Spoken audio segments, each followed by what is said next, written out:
Hello, everybody. Hello. Welcome to this special broadcast of the Principal's Office. I am so glad you can join me. I am Jamal Maxsam. I am an igniter of champion leaders. I help aspiring leaders make the shift from the classroom and go to the principal's office, and I help them stay there.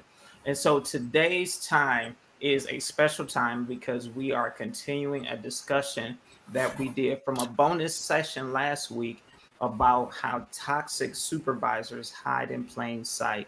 And so after that discussion last week, I had a talk with my wife, Valerie, and she shared, and we began to talk about the experience that she had as she was a classroom teacher under a toxic principal, but also a dean, a leadership position in the school under a principal who engaged in toxic behavior. And so I felt it only right to continue this conversation and bring her on to let her share her experience. Because when you aspire to school leadership, you may have to deal with your direct report, whether it be a principal if you're an assistant or a dean, or depending on your organizational structure, you may report to the assistant superintendent or a superintendent. You may have to deal with someone who engages in toxic leadership and creates a toxic environment. And you want to know how to successfully navigate through that kind of culture and do what you intend to do and should be doing as a leader. And so with that, I'm gonna bring her on. And so this is my beautiful wife, Valerie. I have the honor and the privilege of being married and spending life and doing things with this woman right here. And so Aw. go ahead and introduce yourself, and then we'll get into the conversation. Hey everyone, as Jamal said, I'm Valerie and I am a former educator of 17 years, just came out the classroom this past year. So I've held the position of principal, dean, department chair, team leader, what else? And I think that's it. And a dean is equivalent to an assistant principal. So I've held various leadership roles. And so, yeah, I have knowledge, if you will, that might be beneficial. Okay, good. So let's start off because there are two different situations that we kind of want to talk about. So to do it in chronological order, um, talk a little bit about, you were in the classroom Mm-hmm. at a particular school in Michigan, and we Mm-hmm. relocated here to take advantage of an opportunity to help really turn the school around.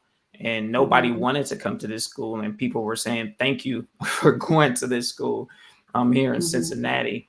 And that opportunity allowed you to step out of the classroom into the dean, or some people don't have dean, so it will be an equivalent to a assistant role.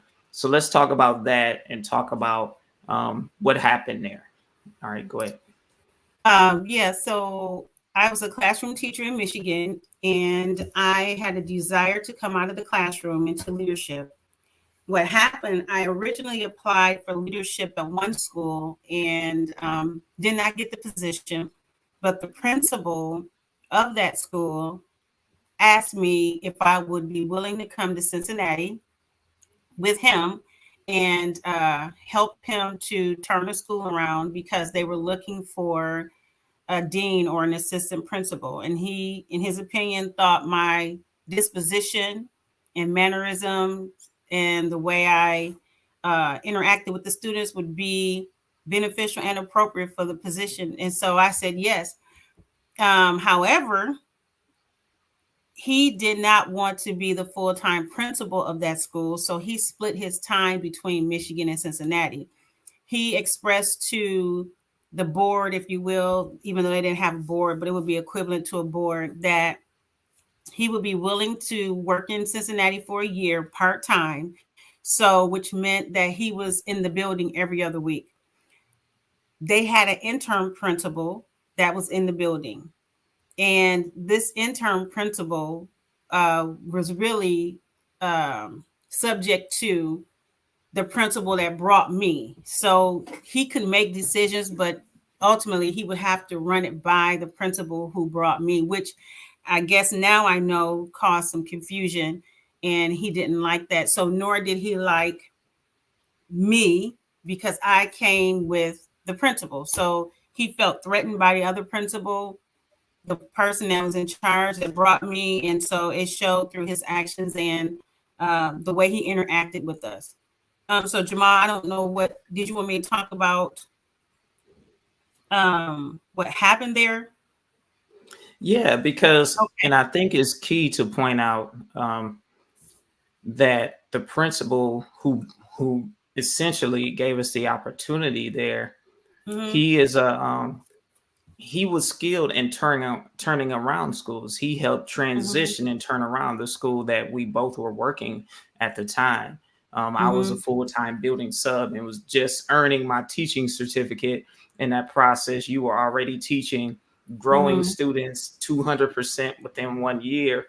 And he was very instrumental. And so when we came down, initially he was supposed to, or the idea was for him to train or develop this principal who was at this school in Cincinnati. He was basically supposed to mentor him, coach him, because Mm-hmm. this is a new principal, and plus he's in a turnaround situation.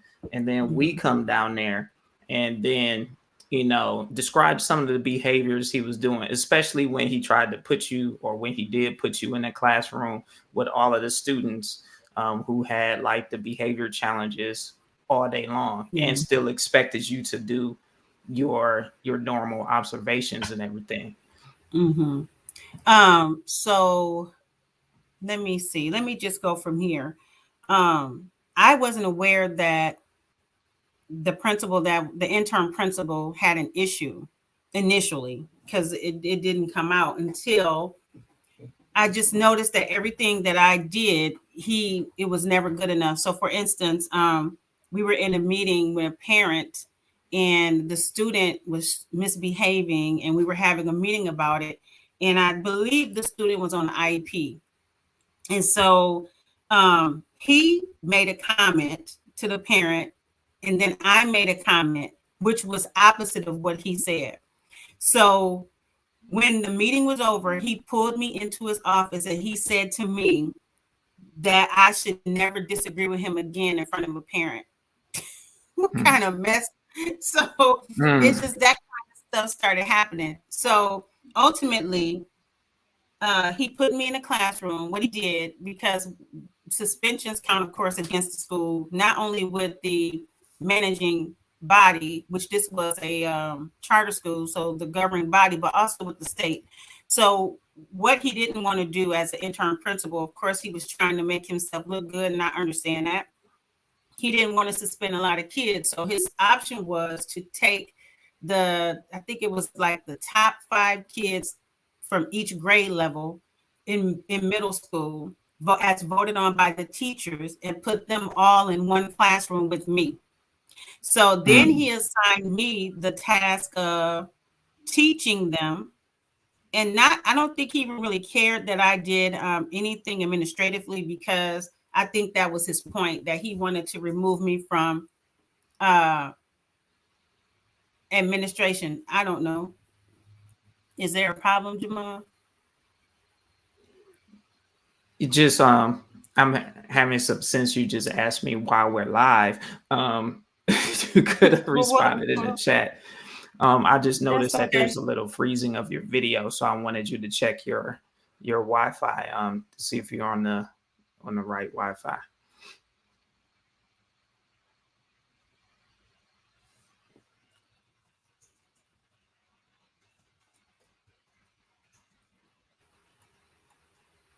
Okay. Is that better?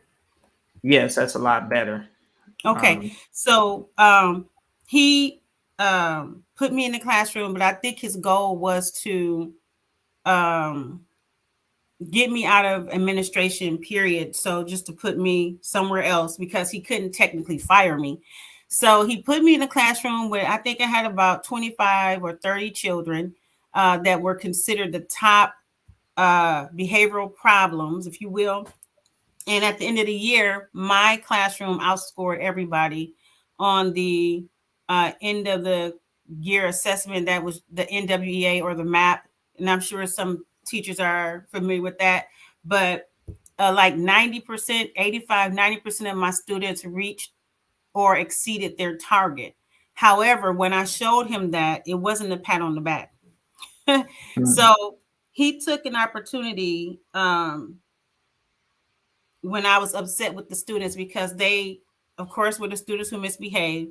We went to a assembly, and their behavior Mhm. was not what I wanted it to be. So when I got back, I was getting on them. And so somebody who was in the room with me, because he put several teachers in the room with me. So I wasn't teaching alone, I was co-teaching. One of the teachers went back and told him the things that I said, which were taken out of context. And so he called me into his office, and I don't even think he told me what happened, but what he said, he called me and the principal from Michigan in the office. And he said to me in front of the principal that this was my last year teaching. And he was like, either you can quit now or you can work until June. And so So both so me wait, okay. let me jump in right there Mm-hmm. because you said something that I think is essential. Okay. One, he tried to belittle you for having your own opinions in a meeting in front of a Mm-hmm. parent.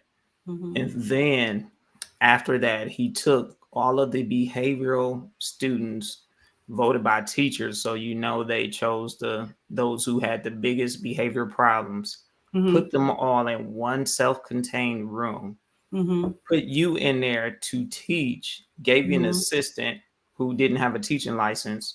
Mm-hmm. So put you in there to teach and still had an expectation of you completing your admin duties. And they formed the other class, instead of congratulating you on your hard work, he tried to find fault in what you did. And then he had someone in there who basically was almost like a spy and took what you said out of context. And then he basically, without any write up, without anything, Mm-hmm. wanted to try to get you to either resign or he was going to fire you. Is Mm-hmm. that what you're saying? I Yeah. mean, I know that's what you're saying, but I Yes. kind of want you to reiterate that. Yeah, I had worked for this school district for like 6 or 7 years, never had a write up, never been in trouble. He was the first and only principal to, if you want to call it disciplinary action or whatever he was doing. You know, he even tried to put me on a improvement plan. I think that's what it's called. If I don't know, the improvement plan Mm-hmm. as an administrator. You know, that's how far I went. And so ultimately, when he called me into uh, his office and he said to me that this is your last year here, you could go now or you can work until June. The principal was like, "What?" And so was I. And so, of course, the principal, I didn't get fired. That didn't happen. But I decided to leave anyway because I Yeah. knew that if I didn't leave, I would spend my days combating his Foolishness. absolutely. And I ain't had time for that. And so I just basically, because when I talked to like the government, I don't know what they call it now, headquarters or the school board or Mm-hmm. whatever, I'm texting them. I'm sorry, not texting. I'm emailing them because I have a relationship with them because I've been in this with the school district for 7 years or so. And I was like, what's going on? And they were like, at one point, you know, they were saying, we don't know either. We don't understand. But then they just stopped talking. And so I think that they got advisement from their lawyers just in case I wanted to have legal recourse or action. Their conversation ceased. So yeah, I just quit. And I was angry about that for a while Mm-hmm. because it wasn't right. And I just really, you know, in my heart of hearts, I wanted him to have some type of consequence because we know, you and I know that a couple of years later, he ended up getting fired anyway Mm-hmm. because people complained about him and his leadership style, his And his hiring performance. practices, his performance. So his first year with me, a pattern hadn't been established yet, even though I knew.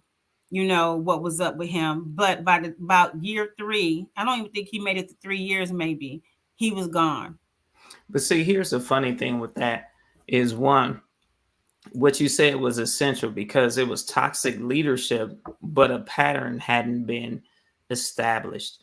And Mm-hmm. so they were they were quick to try to be political about it versus allowing your pattern to speak for you because you had been with this particular charter management company for 7 6 7 years, Mm-hmm. good evaluations the entire time. Mm-hmm. You took this position, really, to take advantage of an opportunity, but also because nobody else wanted the position. Mm-hmm. Nobody wanted to come to that school at the time. Facts. Mm-hmm. It was like the bottom school. And Mm-hmm. so you came and you were just doing what you were doing and excelling. And then this guy wants to, because of his behavior, tries to basically end your career. And you had just stepped into school leadership. And yeah, and me knowing you, I know that you were mad about it for a while. But the funny thing is, and here's the funny dynamic, I was upset about it, but I was a first year teacher in the building. So it wasn't like I could really do or say much during that situation. And another awkward thing was because I wasn't in leadership, he never came at me with that kind of behavior. And so he tried to like be buddy buddy with me while he was treating you bad, Mm-hmm. which was a strange dynamic. So this is And what it this is what it is. This is what I think it played out to be. Um, Working with Black females in leadership, I think, was an issue with him because we know that years after me, he had the same issue with other Black females who was in that position, and he mhm, didn't have this issue with male employees, Black male employees. I just think that it was the dynamic of me being a woman and me being Black, because we know that he hired white personnel all the time, and as far as I know, they never had an issue. But interestingly, our first year there in the building, we were like at the bottom 5. By the mhm, time the other principal that came from Michigan left the school, we were in the top 5. So academically and culturally. And so, yeah, I just decided to leave. And I know that he felt bad about it because you would tell me that he would ask about me. And mhm, then when we would see him out, he would speak to me and ask me how I was doing. So I know that there was some level of remorse there. But I just think because with toxicity, that's a to use a soul issue. That's something that goes far beyond the person who's yeah, dealing with the issue. And so a person is going to do what they know to do, even if it's not right. If it's their normal, if it's their go-to, unless they get that under control, it's going to rule them, and that's what they're going to do. In the back of their mind, they can know that this is not right. I'm not treating this person right, but ultimately they're going to default. mhm, But see, I didn't have time to wait for him to get that together. right, So because it was your I'm out. career, right? It was your Facts. career, And then and I ain't trying to be there. I look, listen, dealing with kids, and for those who work in urban environments, you have enough to deal with than worrying about having peace too at the same time with administration. No, thank you. Mm-mm. right, and and I would say this too, because you made the comment about black males in leadership. We don't know because he never had any black males in leadership. Oh, that's And fact. so Yeah. most of the males who were black, because there were very few, we were either in teaching positions or, there was one who was a family liaison, but there was never anyone else in leadership that was like that. And there Right. were, and there was, other deans who were female and people of color. And I don't know, I can't speak to how he treated them. I Mm-hmm. just know how he treated you, and it wasn't cool. And it eventually did catch up with him. Mm-hmm. And I would say it caught up with him in time because around the time he was let go was around the time I was looking to transition to leadership. And I knew that because of his toxic behavior, he didn't have the skill set to help me get where I wanted to go. He didn't even have the heart to mentor me.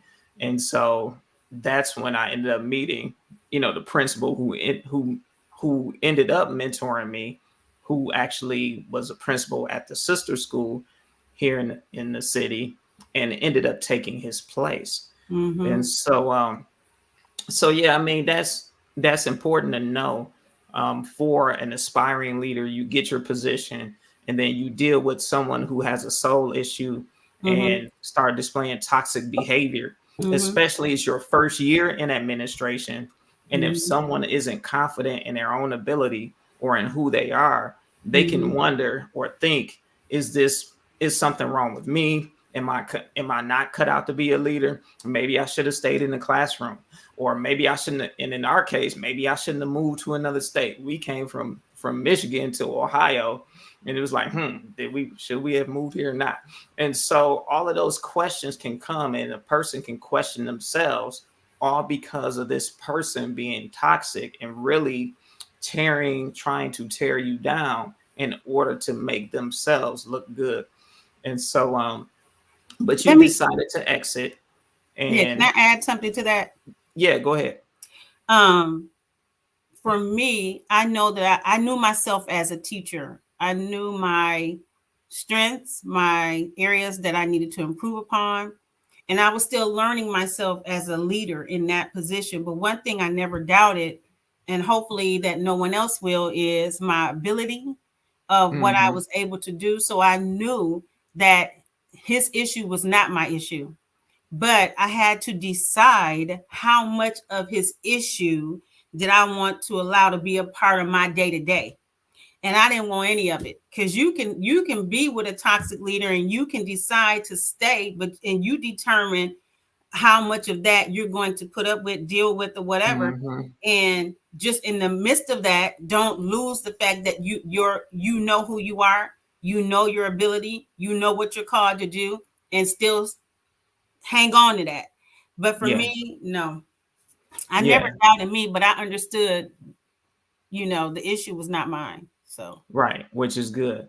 Now let's move on to the second instance. So you moved on from there, mm-hmm, and you landed, after some transitions from different schools into a major public school system out of the mm-hmm, charter world, mm-hmm, um, here in the city, still in the Cincinnati area. Now, except this time you're a classroom teacher. mm-hmm, And I know we talked previously about, your decision to leave school leadership mm-hmm, and step back into the classroom, because you went from being a dean to a principal, all mm-hmm. in the charter world.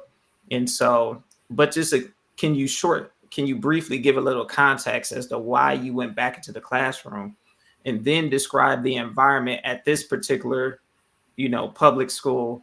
And then I'll chime in about that school as well, just to give a Oh, little more context. all right, it's twofold. One reason I went back to the classroom is because I found because I was a school principal eventually of my own school. And so I found that that was not my sweet spot. That, matter of fact, was a source of not unhappiness, but contention for me, because my leadership style is such that, and even when I follow somebody in leadership, my style is such that I'm going to make your job easier. And if I can think of or know what I'm supposed to do before you even ask me, that's how I move. And so I entered leadership wanting the same thing from people under me. What I found is, though, I didn't have very much grace in that area, because working with different personalities, we get it. But for me, for staff that I had to talk to frequently, or were non-compliant, or just didn't come up to the standard of teaching that I was accustomed to, I was like, this is not for me, because one, I don't want to be unhappy. I don't want them unhappy. I don't want a toxic environment either. I don't want to become that person who's a toxic leader. And I wanted a climate and culture that was both um, freeing, fun, not depressive when people came in. And so I just found it going that way. So um, opportunity came for me to go to a public school. Funny enough, where the teaching position, I would make more being a teacher than being a principal. So that's the Hmm. second reason that I went back to the classroom. I could do what I knew to do, was easy for me to do, have less stress, uh, less requirements on me other than just my children, and make more money. So I went back to the classroom and um, I went through the interview. You want me to go ahead and tell the story or? Yeah, but let's point out that Okay. more income Mhm. was because you were leaving the public, the charter, Charter. Hmm. and going into what's called as the traditional public. Because here in Ohio, charters Hmm. are still considered public Public schools. schools. Hmm. And so, leaving the charter world, you Hmm. saw the opportunity to go into traditional public, have less responsibility, less pressure, more income, and you recognize that your gift of leadership was to be a leader, but not to be the primary school leader, which is important because as we aspire to leadership, we have to know where we need to land to be properly placed, whether it be an assistant or whether it be a instructional coach or something to that fact. School leadership doesn't always mean the principal's office, even though this is called the principal's office, but I want to help you lead, period, within the school. And so so you were conscious to recognize those things and very mature to recognize that stuff. And then you get to this public, traditional public school where you have less responsibility, more money, a little more freedom to be creative. And then what happens? Tell me what happened. Okay, so I was in three schools in this public school system. The first school I was in was a high school, and that wasn't my vibe because you dealing with high schoolers who are half grown. So I understand, I get it. They don't want you telling them what to do. So my sweet spot was elementary. And matter of fact, at the high school level, I was valued. So I want to say it's not all the schools in this public school system, was just this one. So I was Hmm. valued at the high school and they hated to see me go. But I'm like, I just want to go teach elementary. So the interview basically was informed only. It was just going through the process because my friend actually got me the interview and basically I had the position, but the way things are set up, you still have to go through the interview process. She loved me. And so I'm in the school. And one day I happened to mention you. And you were a principal at this time at a school that was down the street from her Yeah, school. 10 minutes away.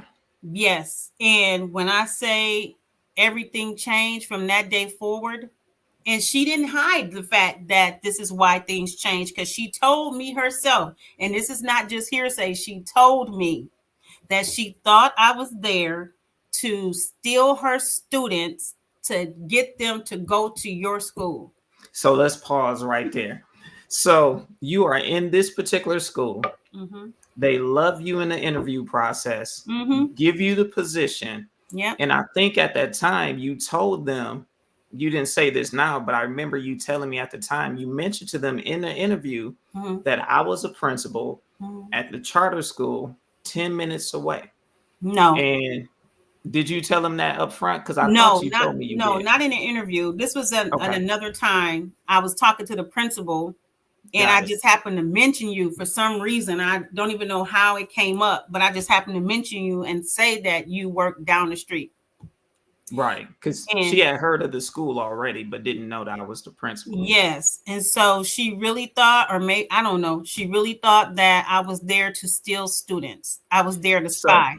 I mean, to me, that's bananas because instead of focusing on educating students, she was concerned about an enrollment number, which I know enrollment affects funding, but not in a public school the way it does in the charter.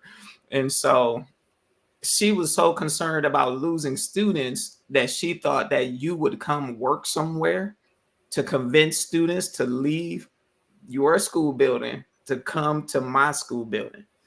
And so to me that was mind blowing, and it's still laughable because it's like, who would do that? I mean, Right. And good marketing would do that by itself. you Because know, so I was go ahead. already marketing the school, and and that's when I put out the quote that if your competition is focused on solely on you, you've already won. I mean, because it seemed like her attention wasn't no longer on leading the school, but on you in a negative way. So the funny thing is, ultimately, it got to the point where had to get the union involved. That's how serious it was. And so, I remember sitting in the meeting with her with the union rep, and I said to her, "I thank you for your compliment."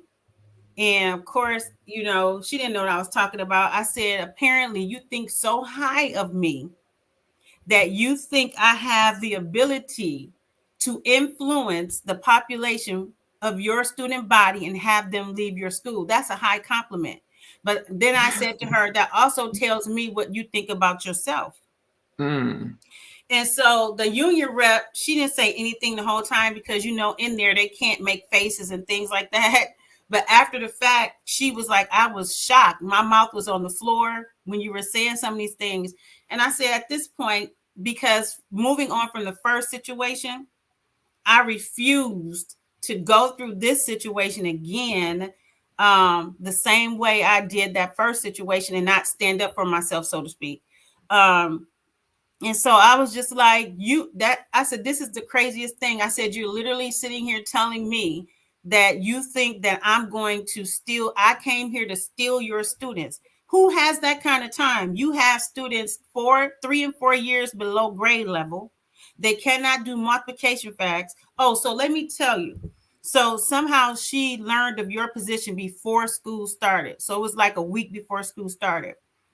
5 days before school started, she hired me to teach language arts. So I set my complete room up, decorations, everything. She comes into my room one day while, I'm up there getting it together. And she tells me, "Oh, I'm switching you to math."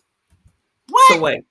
wait, you are hired to teach language arts. Yes. You set up your room and set up Yes. your plan and everything to Yes. teach language arts. You're ready to go. And Yes. right before school, she switches your subject. Yes. And I told her then. At that point, though, I did not realize that it was because I hadn't put 2 and 2 together yet, nor had the conversation with her. So I didn't realize it was because of the comment I made about you. But she switched me to math. And I said to her in that moment, well, I'm not changing my room. I said, I refuse. I'm not changing. I'm not putting up any other decorations. I'm not doing it. It took me, so you know me. You seen my classrooms before. Yes, I have. Oh my gosh. So ultimately what ended up happening, I had some frank conversations with her, and I said, you are a weak leader, and you don't evidently don't think high enough of yourself that you think that I can like manipulate, blah, blah, blah, whatever. So finally I just said, look, I want to come to school and do my job. And if I can't do that here, I won't. And so I unlike the first school where I left, because remember I said I was operating here differently. Yeah. I thought about staying just out of spite. Just to stay out of spite. But then I got counsel from Apostle John. And so I said to him, I told him the situation, and he ultimately said to me, you can stay, but you're going to be dealing with this for the rest of the time that you're there.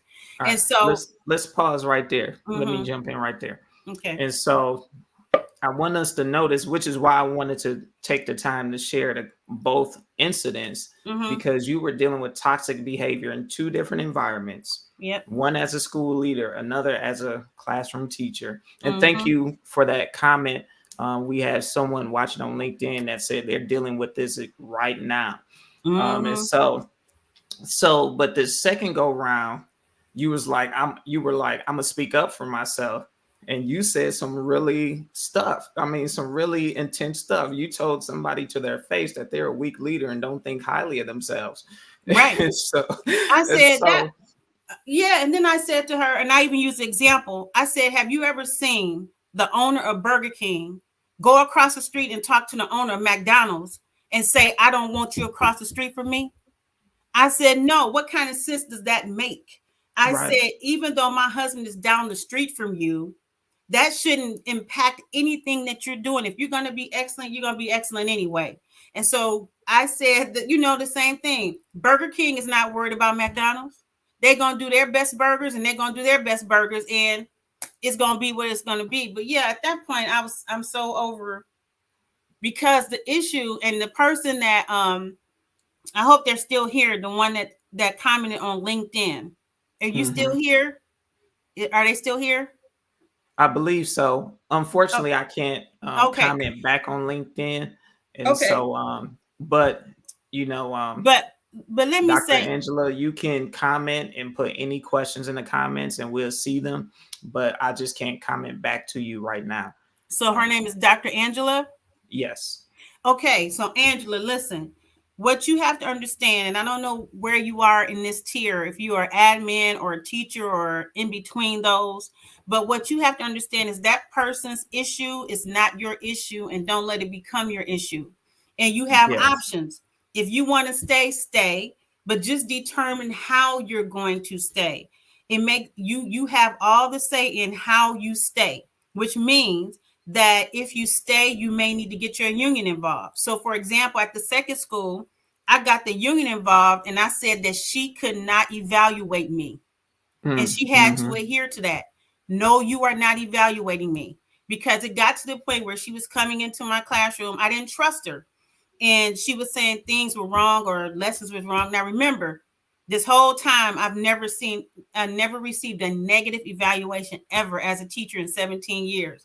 Um, and so she was coming into my room, all of a sudden things are wrong, or I'm not teaching a lesson right, whatever. So I made it known, you can't come in my room at all, not evaluatively at all. And so she had to adhere to it because of the union. So, Angela, I'm saying to you, determine how you want to stay. If you want to stay in the position, then get your union involved, set some guidelines because they have to follow that. And if you Yeah. want to leave, then there's nothing wrong with leaving either, because you have to protect your peace. Now, whichever way is going to give you peace, then that's what you need to do. And let me add to that too, because she did respond and say she is watching, and Mm-hmm. she said she really needs to tell this principal that, because that principal is intimidated because she cares about the student's education. Now, let me Mm-hmm. also add to one thing too that you just said about determining if you're going to stay and fight it out or leave. And if you stay and fight it out, you definitely have to get protections involved. If you're still in Mm-hmm. the teaching role, you have the union to help you. But Mm-hmm. if you're not in the teaching role, it's a little more complicated because Mm-hmm. administrators don't have a union.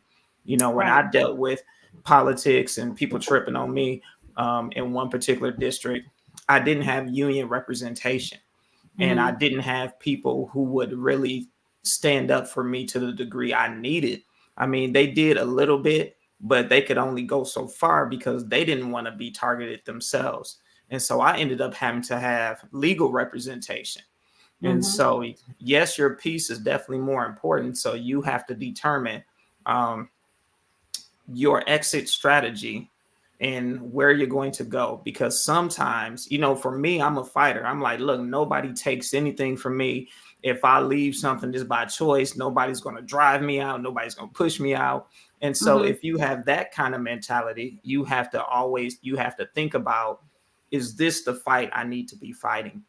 And so sometimes the fight for your peace by leaving an environment and going somewhere else is the best strategy to win, versus being there every day and dealing with the pressure of a toxic environment, of toxic leadership, and having to deal with, educating students and everything that comes with that. And especially right now with all the COVID stuff and all of that, along with this additional unnecessary pressure, and I'll just say foolishness, that's Yep. being added into it. So you have to be very clear on what your strategy should be and never look at exiting as losing, because it's easy to think they drove me away and you lost something or they took something.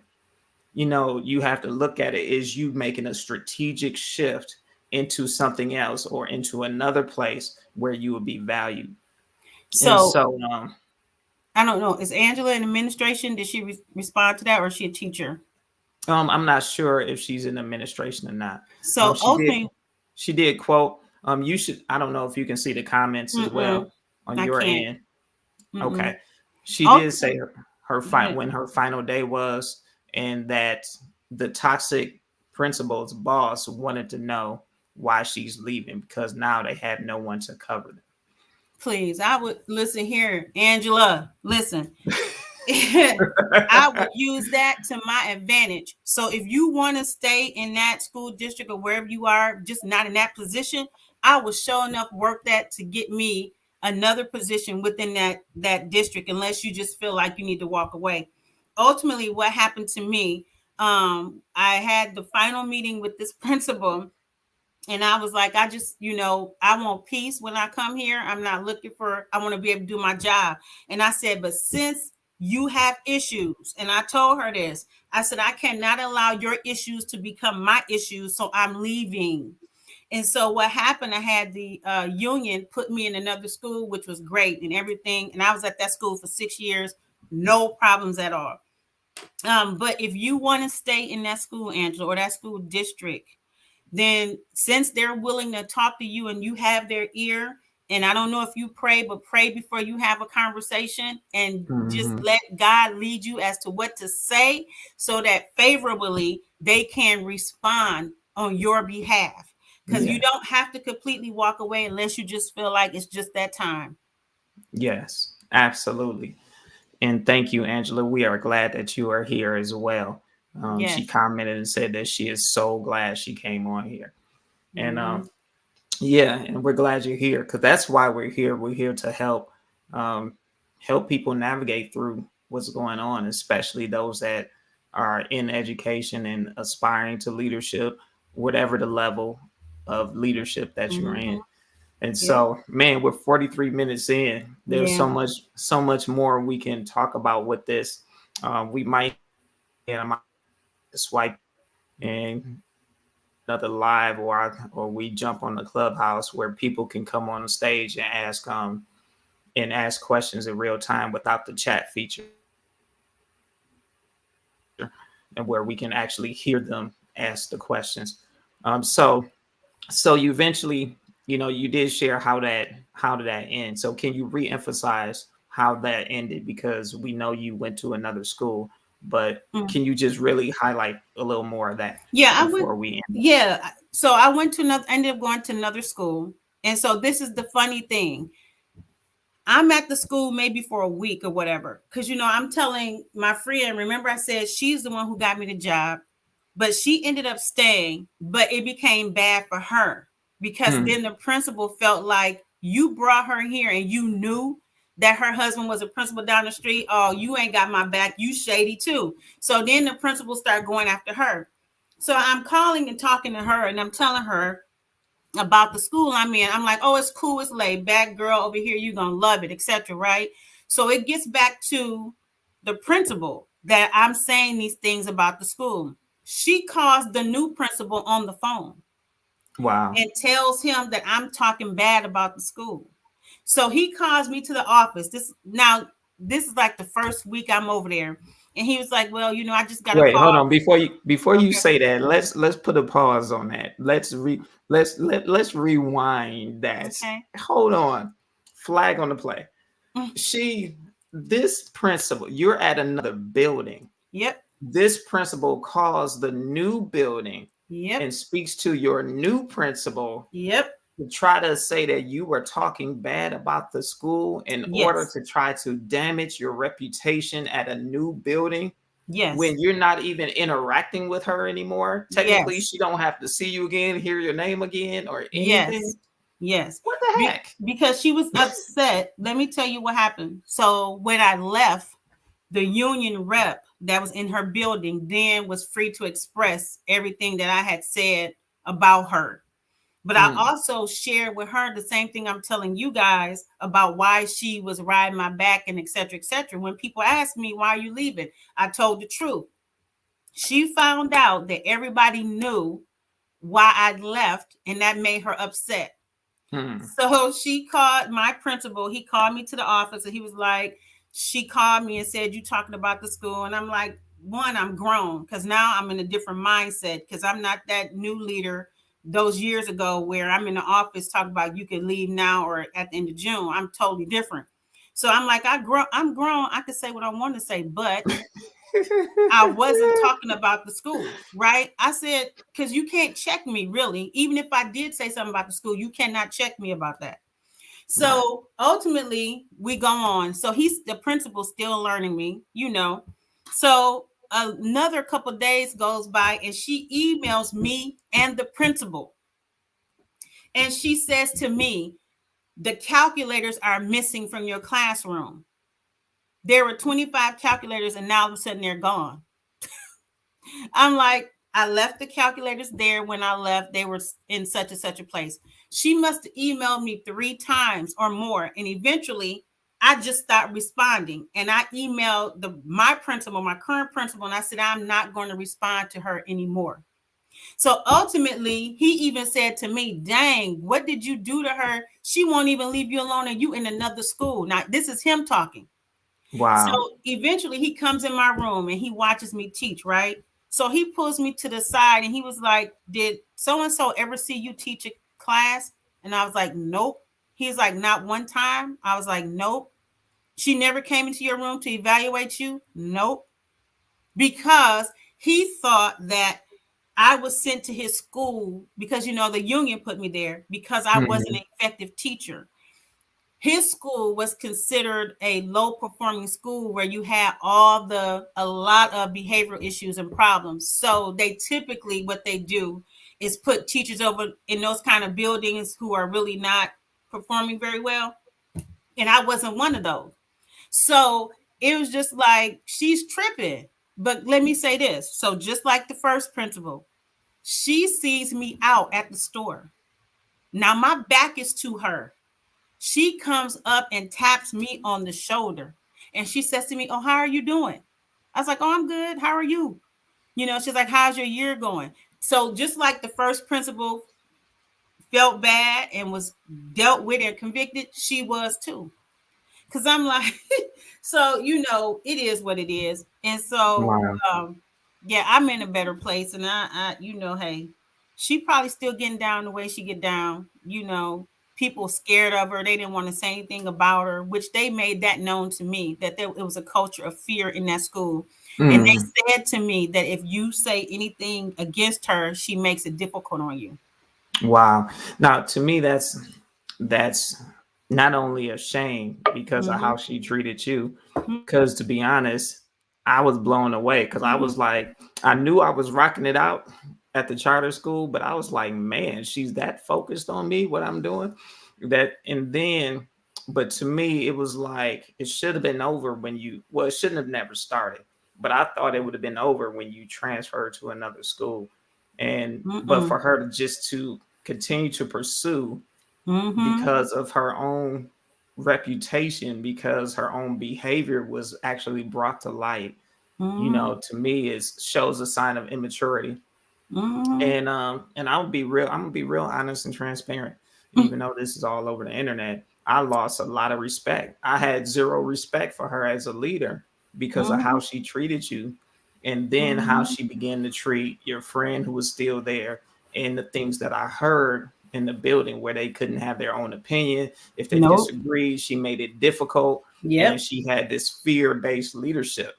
And it was to the point where I was going to a conference in Orlando. It was an education conference, and she was presenting with some teachers from that building. I was like, I am not going to that session. I chose to go somewhere else. And the team I took with me, I made sure, I was like, look, nobody go to this session here. I was like, I know this principal. and you won't get anything of value that's going to help us because of where she is as a leader. And Mm-hmm. so, and that's unfortunate. And so Mm-hmm. we do have to round this out. Dr. Angela, we definitely will let you know when we do the clubhouse discussion so you can jump on and then ask your question in real time. But, do you have any final thoughts you want to share about just anyone going through toxic situations, in schools? Because here's the thing, a lot of times people don't think you're going to deal with toxic leadership or toxic behavior from adults. A Mm-hmm. lot of times we think about the challenges of student behavior, the challenges of students being below grade level, or their academic performance. If you're in an urban area, you definitely might be thinking about challenges with parent behavior sometime, because parents might come up to your school hood a little bit.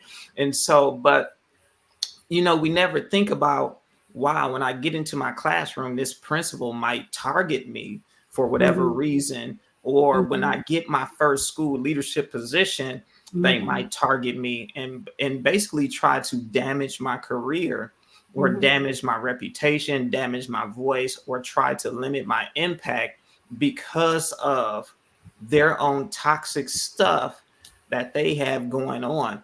And so, what would you say to someone in some final remarks, before we close out? I would say weigh the pros and cons if you're in that situation of staying versus leaving. Don't I will Let me say this, don't let somebody's issues become your issues. That's something you don't want to do. But if you decide to stay, like I said before, determine how that looks for you so that you can have peace on a day-to-day basis. You got to understand that when these principals and leaders and even staff members, because I didn't even get the chance to talk about the team I was on, that's a whole nother subject. Oh Those were Lord, I part spies, three. but that's another one. Part three. But look, I was a totally different person then. So I had conversations with them too, because I'm not holding you up. I'm not for the foolishness.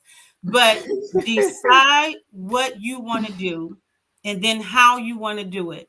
And if that cannot be met with the parameters you are in, then make the change. Your peace is of utmost importance.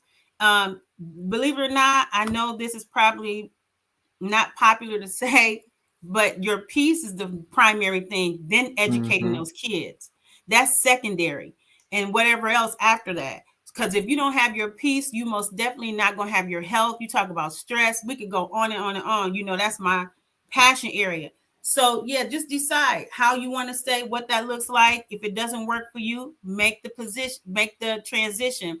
And the last thing I would say is if you leave, don't leave defeated. Don't leave Yes. with the mindset that, like you said, Jamal, they pushed me out, they made me go. You're not defeated because you make the best decision for yourself. That's what they would do in that position. That's what any person would do. So yeah, you know, Yeah. I yeah, this And that's a whole different story, because I didn't share my experience, but I remember too.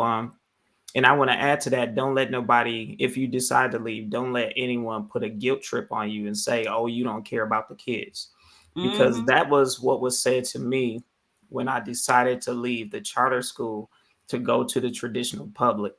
Because I was there, I was moved there to turn around the school, which, and I only had 3 months to do it because I would move there in mid-year. And I'm like, so you let go of a principal mid-year and you bring me there, and you're telling me you want to see some kind of results before the end of the school year, in which I would, was a head scratcher, but I was like, okay, cool.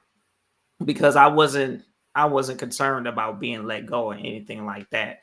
And so I did turn around the school in half a year, but I decided I wasn't going to do it anymore. That charter scene wasn't for me. It was too much work. It was like building my own business, except not being the CEO. I mean, every week I was recruiting and doing everything else. And so I made the decision to leave to go to traditional public, so I didn't have to worry about that, thinking I could just focus on instruction. And that's exactly what was said to me. If you really cared about the kids, you would stay.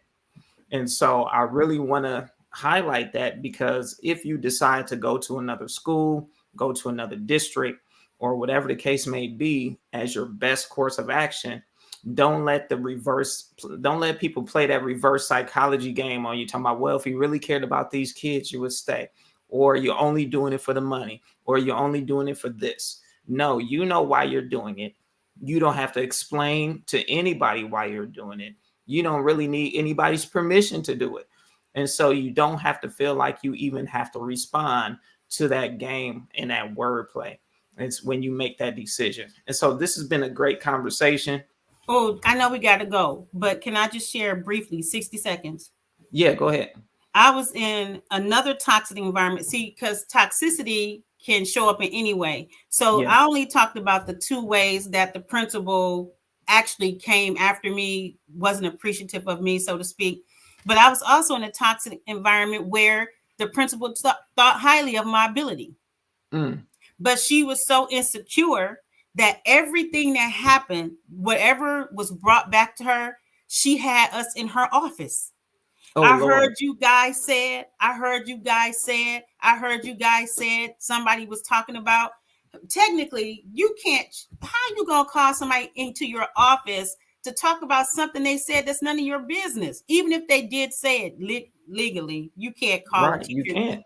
But she did. When I say we were in her office every other day, finally, the last time she called me into the office by myself, she called me into the office and she said, I heard you said that during your PD, I heard you say that you said to the trainer that it's really nothing she could teach you because you already know this stuff. And I said, yeah, I said that, but did she also explain that I said 1, 2, 3, 4, 5, right? Because that was taken out of context. So then she was like, no, they didn't tell me that. The person that said it was sitting in the room with me. So she looked at the person and she said, why didn't you tell me that before I brought her down here? But that's not the issue. The fact of the matter is you shouldn't have me in here anyway. Even if I did say it, listen, okay. So at this point, I already told you I'm not the same person, right? So the last time when that happened, she talked to the person and said, why didn't you tell me that she said blah, blah, blah before I brought her down here? Jamal, I hit the roof. I said, you know what? I said, no, that's okay. Because what she would always do is threaten to fire us. That was her thing. Like she would be like, because you don't have to come back at the end of the year or whatever. And in this same meeting, she said the same thing. And I said to her, now, you know what? You don't have to fire me because I quit. I said, but before I quit, let me tell you what I really think. And I went off, right? I went off on the person in the meeting. I went off on her. And when but I don't cuss, but I went off because I believe, and nothing wrong with cussing if that's where you go, but I believe that you could be so articulate, you could cut people up with your words and it still had the same effect, which it did. So when I said to her, I quit, and let me tell you what I really think, then she's like, oh no, calm down. We don't want you to go. You are a good teacher. Yeah, I know this. But why you have me in your office every day then? Because you insecure. See, and that's a whole another vibe. So we're gonna have another. Yeah, definitely. And so with that, now the whole purpose of tonight was to really just share and to give people some encouragement around navigating these environments, because my mission really is to ignite hope and joy in education again, because I really feel like people have lost their passion and lost their hope, because of all the foolishness that's involved in educating, along with helping people learn how to lead and shift into leadership. It's really, we have to get our joy back. But I'm gonna just say this, because I just feel, and I'm not trying to sell a program or anything like that, but if you are watching and you are dealing with this kind of thing, and you need one, you're going to need somebody to talk to. But if you need someone who can give you a perspective and help you determine your next course of action. Now, I am not an attorney, so I'm not trying to give legal course of action. I may tell you, go get you a lawyer like I had to do when I was dealing with some stuff, and make sure you get one that's aggressive. Don't get a soft serve lawyer, because I felt like the one I had was very soft serve. And he didn't have that pit bull fight in him that I needed. But that's a totally different story too. And so just reach out to me. You'll see this link on your screen wherever you're watching this, on whatever social media platform, because it's on multiple platforms. You can click this link and it'll take you directly to my calendar.